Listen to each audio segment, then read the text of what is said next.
Next on BBC One.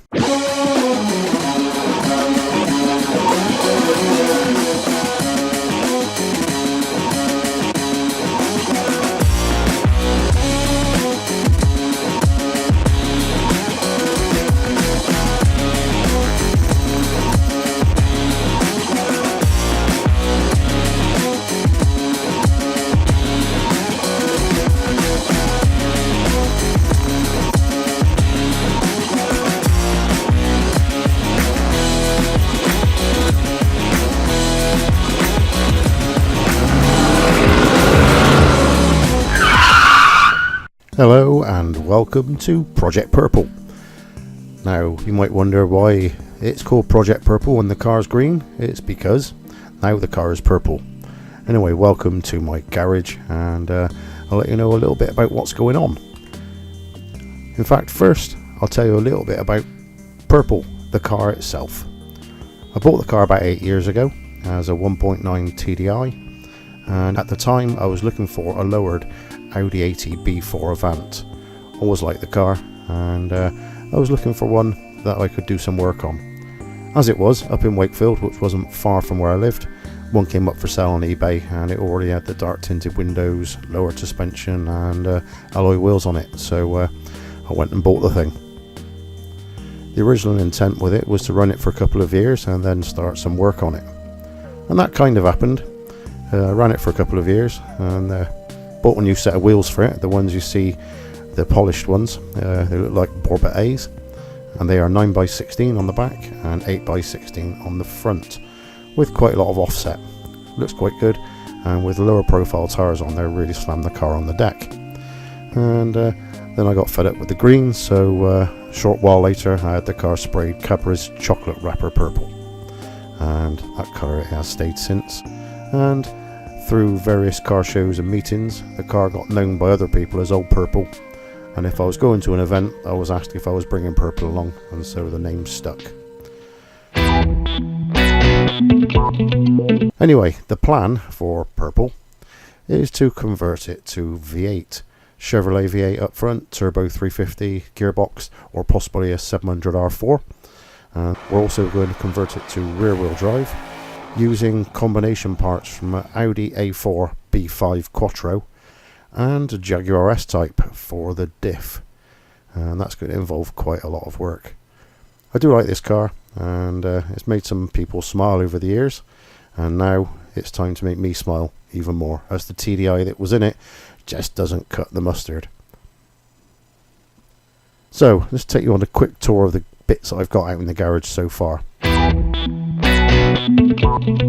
So what we have in the garage here is some of the bits. There we go. This is the rear subframe from Audi Quattro. This is the upper turrets where the upper wishbones and the shock absorbers mount to, purchased from a place in Los Angeles. Here we have a couple of centerline auto drags, 4x15s, 4 up the front of the car. Now in this box we've got a couple of upper wishbones, restored and powder coated, bought from a guy in Poland. Now what have we got down here? This is all the bits I've taken off of the car. Most of this won't be going back on. Here we are, it's one of the wishbones, a couple of drop links, and down there on the floor also was a diff support, front bumper, anti-roll bar, the other wishbone, and a drill that is going to see an awful lot of use removing rust.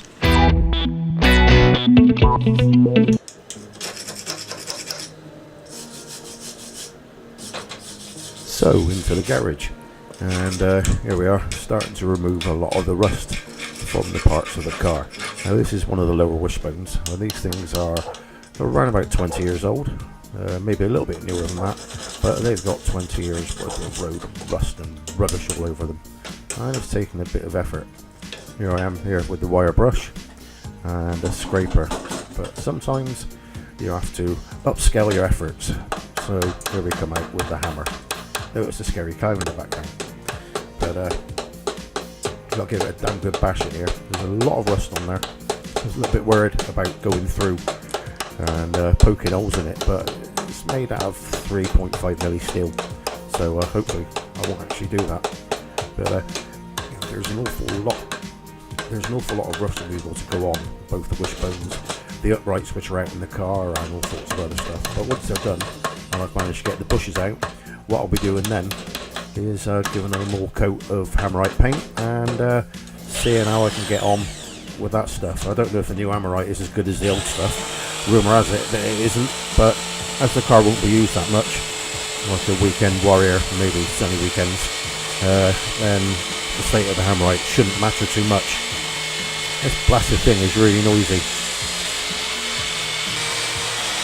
Anyway, the actual plan here is to say one of the wishbones, and I'm going to be using an Audi Quattro from the Audi Quattro B5 version, which was made from 96 to 2001. I'll be using the rear subframe from that, which is a direct fit into the Audi 80. That with the lower wishbones and the upper wishbones, uprights, anti-roll bar and a few other bits and pieces. It will go in the car. Now, there was a bit of an issue. I was going to buy a Quattro diff, but after speaking to somebody on one of the forums, it turns out that the Quattro diff spins the opposite way to most vehicles, so I would have ended up with four reverse gears and one forward gear, which isn't too good when you're trying to come out of the garage. So I've opted to use a Jaguar S-Type diff, and they are basically a 4 to 8 inch unit. It's an open diff.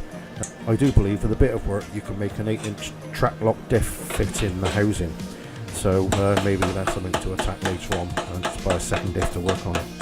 But it will entail a pair of custom drive shafts with Jaguar tripod joints on the inboard end and Quattro CV joints on the outside end, with a drive shaft made up with the appropriate splines to clip them together. Obviously, as the Quattro is narrower than the Jag, the drive shafts are going to have to be a bit shorter. I've got 2 sets of drive shafts, one set for each car, so hopefully we'll see what fits together, what splines we've got, and I'll get the shafts made up by a company out there, not sure which one yet. But once it's all into the subframe, I'll need to build an extra cross member to support the nose of the diff to stop it torquing around. On the Quattro, the diff is about 2 foot long from the input to the rear end of it, whereas the Jag diff is just over 1 foot long. So I'd say the cross member is going to have to come back a little bit farther. I've got some 3x2 box section, and it looks like, due to the way the subframe designed, I actually may be able to make a bolting piece using some holes that are already there. So fingers crossed.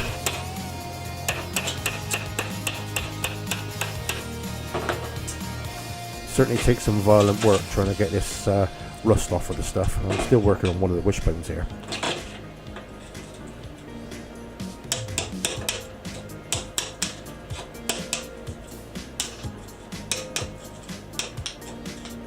I have to watch my hands hammering away like that.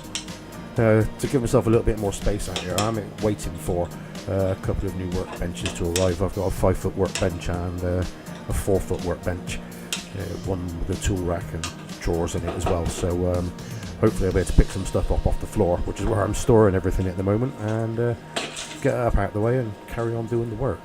I'm taking the weekend off this weekend as I'm waiting for parts at the moment, and the weather's horrible out there as well and I can't be arsed to go out. So I'll leave it for here for now, and just a few more bashes and bangs on the equipment there, and I'll leave the garage, go in for a cuppa, and when I got an update I'll put another video out, which may be 2 or 3 weeks time, so keep your eyes peeled for Project Purple Part 2. Ta-ra for now.